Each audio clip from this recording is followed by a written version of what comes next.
Okay, we're just gonna try out a freestyle flow. We have the jets.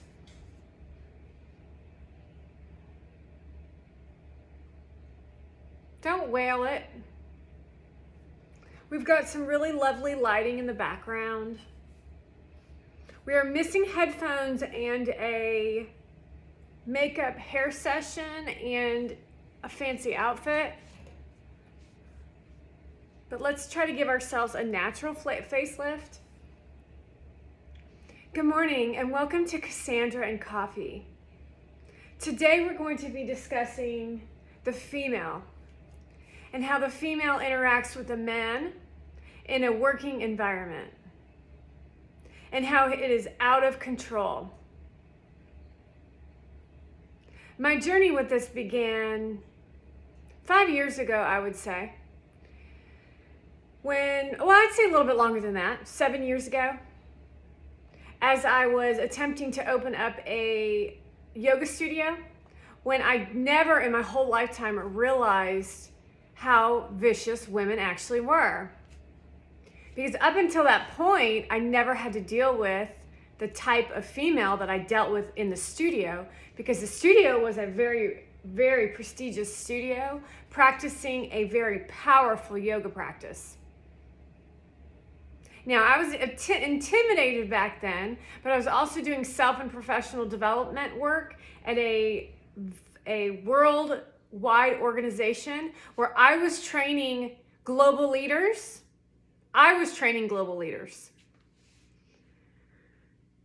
When you train yourself like that, you do have experiences of discovery, which then allows the villain to step in and stomp all over you if they're not good people, which I discovered as we progressed through the work environment that they were not good people. I then progressed my investigation onto the internet, where I attempted to build a essential oils business, utilizing the techniques of all the other women that were on the platforms, telling me if I followed this formula that people would sign up for essential oils. Now, my mindset was I knew essential oils was a valuable, I wouldn't even say product, a valuable healing method. While the other women in the organization utilized it as a manipulation tactic through verbalization, I would introduce the product and want them to want to be a part of something that was going to heal them, yet they never showed back up because the other women would swoop in and take my clients. It was a little bit strange when a woman called me on the phone and told me, she says, "My father came to me in a dream last night and he said he wanted me to go double diamond," or something like that. So she was supposed to be my upline, where she was assisting a lot of other women by putting and padding their accounts, because the more you pad other people's accounts underneath you, the more that she would make money. But see, all of the other ones were up to bad things. How do I know this? This is with doTERRA, by the way. How do I know this? Because I now am locked out of my account because they wanted to utilize my account. They stole money from me and they changed my email address to where I cannot get back into my account because they wanted to pad the account with essential oils so they could get what's called residual income.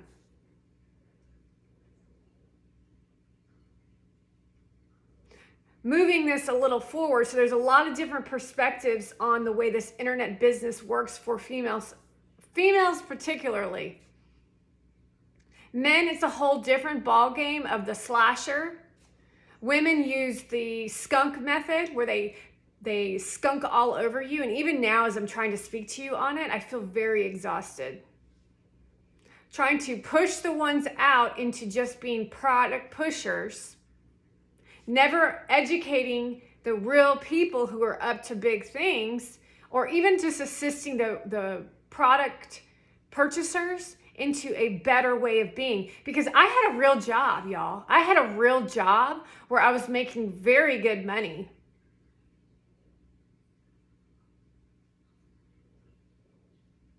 Moving forward, I started producing content on the internet where I ran into Gary Vaynerchuk. I had seen him on a platform of Facebook and I was intrigued by him, but I didn't really look too closely. And then it gets a little cloudy on where exactly I ran into him again, but I do remember posting on one of his pages, I believe it may have been LinkedIn, where I just commented the word ditto.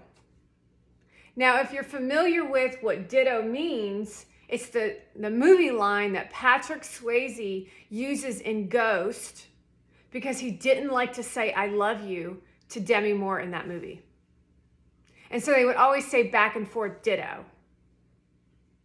And something inside me told me to write ditto, so I wrote ditto. While utilizing this man for information on how to produce content, of course there's a fear factor attached to it. But we were growing this yoga studio business. I'm shooting back a little bit further. I guess my timeline's a little off. Shooting back a little further, I started making videos on Facebook, attempting to try his methods and in a very uncomfortable situation with demonic women roaming around me, to the point where my business partner came up to me and she said to me, "Take it down, you look crazy." And it would take her weeks and months to produce one piece of content. And I would think to myself, how the hell are we going to grow this business? Because we were already being lashed at by the city that we were in, by the Lululemon community, by the other yoga studios. So literally we had a studio made to make millions, and they slashed us so badly, we only had like 20 clients. It was insane. I never really quite understood how none of you would want to come to a studio so lovely.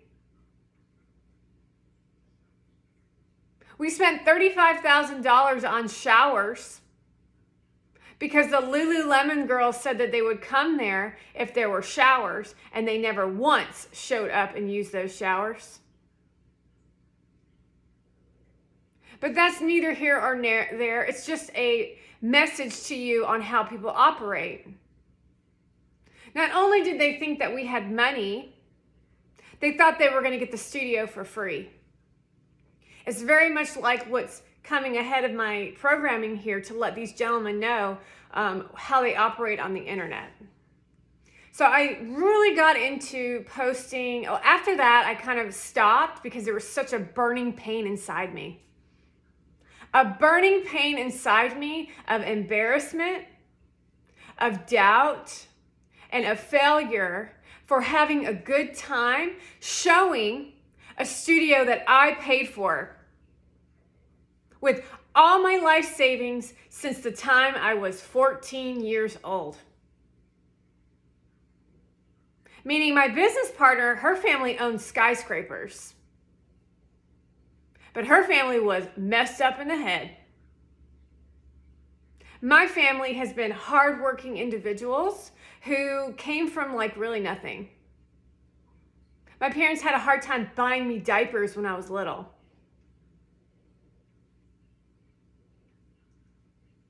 But we made it through, and my parents are now a millionaire because that's how intelligent we are in this psychotic world that we live in. I stopped posting for a little while after my first run with essential oils, and then began again when I moved to Virginia Beach in attempts to create a confidence around posting. just to try it out, because after my trauma around getting a license in another state, which was fueled again by females, it was traumatizing.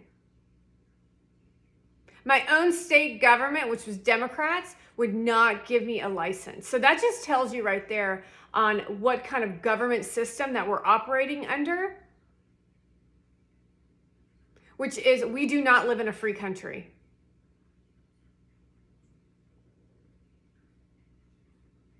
And it's even gotten worse now than it was back then.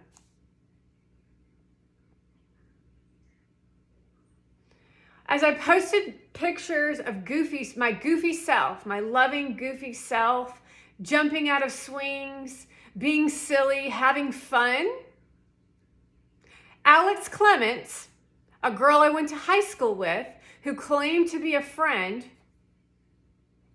would watch my videos in the Instagram story on purpose, and they would delete after 24 hours.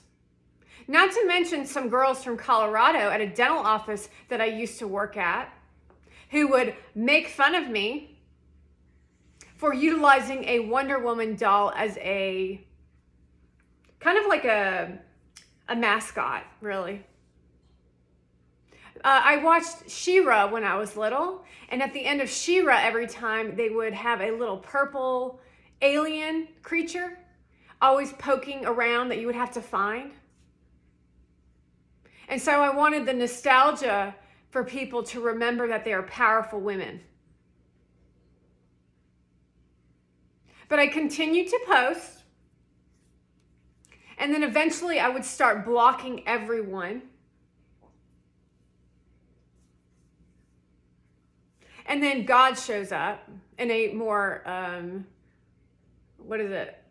more powerful form, to where I would be hashtagging and adding Gary V in all my content, where he would then send messages back and forth to me. Honestly,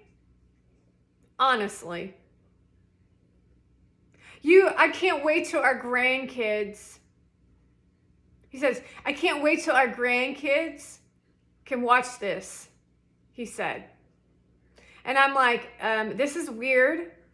We're probably going to be here with our separate partners, my husband, his wife, and we're just going to be hanging out in the back like best friends. Because at that time I was thinking that he was happily married, because he's so nice, and would he ever date someone so horrible? Then he said, you have no idea how good you're going to be at this. And I'm like, I know, I'm the bomb. I would then work programs through the landmark work through the internet, where I'm maybe realizing now that it might not have been him who bashed me, but his staff. Meaning I would take everyone up to a really high, powerful experience of, man, I'm feeling really good. Not I'm better than, but I'm feeling pretty darn good here. And then he would say, you ain't shit. Boom. Happened in like a vicious circle over and over and over again. Yet I still continue to support his content. I still continue to apply for stupid ass jobs that were literally carbon copies of the shit I was producing. And every time, you ain't shit.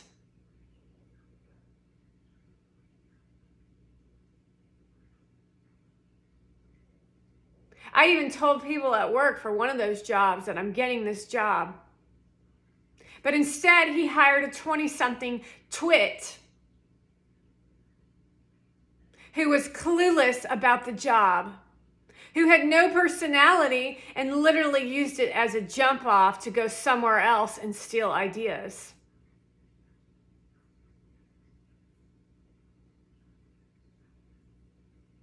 as I was working through a normal job and using it as a hobby of just practicing, trying to get myself back off the floor from when the hoes from Colorado attempted to murder me. In an honest opinion, they attempted to murder me.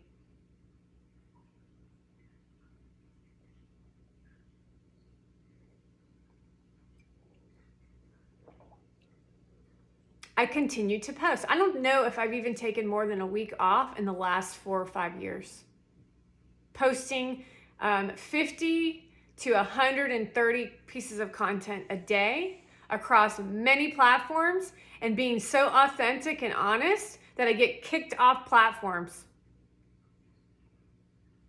I've gotten kicked off LinkedIn and I've gotten kicked off Twitter a couple times. I'm currently being banned by sharing a content from TikTok that is viral off Facebook and Instagram, and I've recently been kicked off True Social for 2 days for defending myself against a fellow female psychopath who's a Democrat hiding as a Republican. So there was like no holds bar for me because there was nothing at stake but life itself in the sense of the world. As I continued to post, Alice Clements would abuse me every time she watched the videos. And then being from the same hometown I was, she would run back home and tell everybody in town what a fool I am for posting what I was posting. Claiming to be a friend and pissed off because I moved back home and she wanted someone to live next to her in Colorado because she had finally made the decision to step outside the box and she's a chicken shit. So instead of taking the risk as a pharmacist, by the way, tells you a lot about who your pharmacists are, huh? Not to mention she practiced yoga at a psychotic studio here in town. Fake empowerment.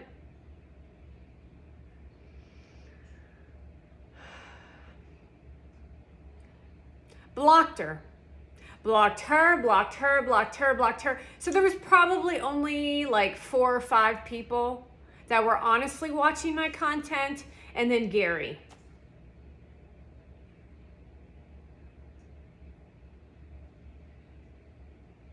But I continued to post.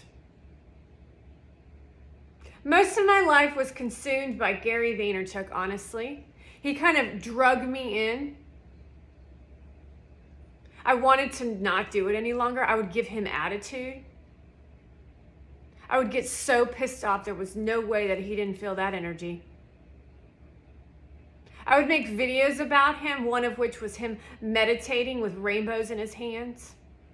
And he ran to his mommy and bitched about me.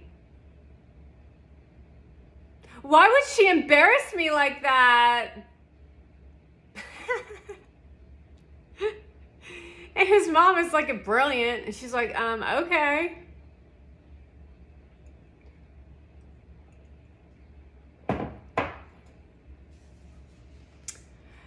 Let's see. There's a lot of happening of posting attempts to create some kind of friendship circle in real life, and then COVID hits. So this is just a lot of posting and a lot of practicing, and then TikTok becomes something that's prevalent.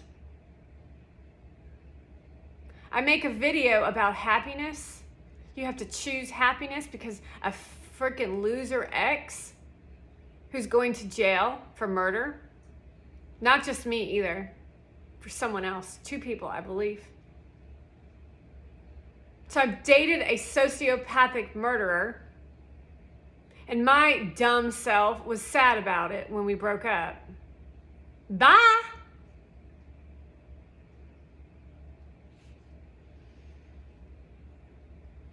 Passing his energy off, like it doesn't even come into space anymore. He's like a loser, man. Anyway, see how my mind would go blank. That was what I became, which then allowed more abuse from the viewer. But one of my videos went viral on TikTok. A ugly video that even for me personally, thought I looked like, what's her name? What was the name of the movie where he was in love with his mother and then the shower scene? And all I said was, if you get a tongue ring, this is what's gonna happen. Nuh-uh! Thousands of comments. Millions of views. And then another one about a pacifier with a very dark background, 400,000 views. And I did not like that feeling. And I thought to myself, you know what? If I can go viral once, I can go viral again. So I deleted those videos. Because that's how little I really cared about being seen across that platform and that amount of quantity. And I knew it was a risk. Because a little piece of me knew that I really could make a difference with people and in their lives, because I know how I am in real life. Which is why I didn't quite understand why I had to wait as long as I had to wait to get to this point in my life where we are today. But I also know that if I would have done the work back then of what it's possible for me to do now, is they would have murdered me. Because that's how evil you are, millennial Gen Zs. That is how evil you are.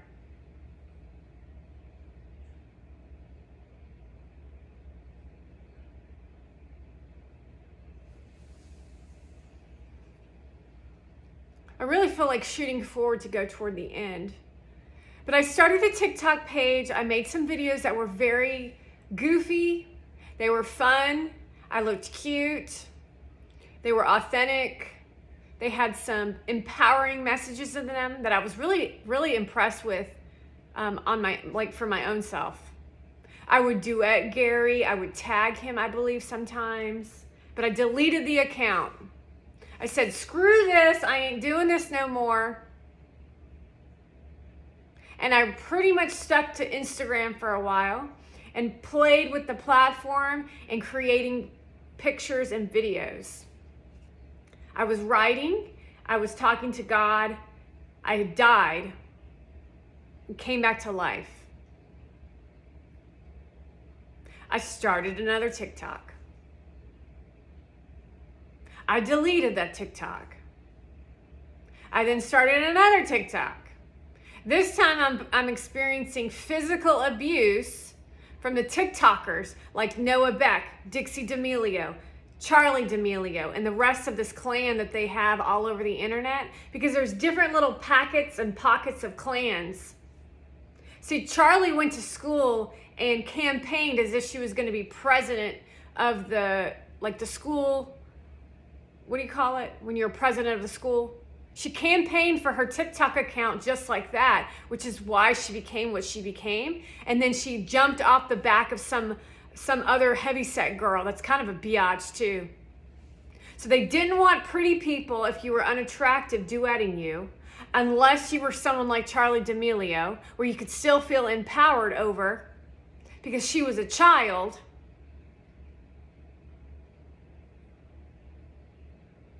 They were rude and they were mean and there were bots everywhere. Everything was the opposite. Everything was the opposite of what you said, no matter what you said. You're ugly. You're pretty. You're nice. You're wrong. You're wrong. You're wrong. You're wrong. You're wrong. It's an app about being wrong. Okay, so I've been in the field of dentistry for 13 years.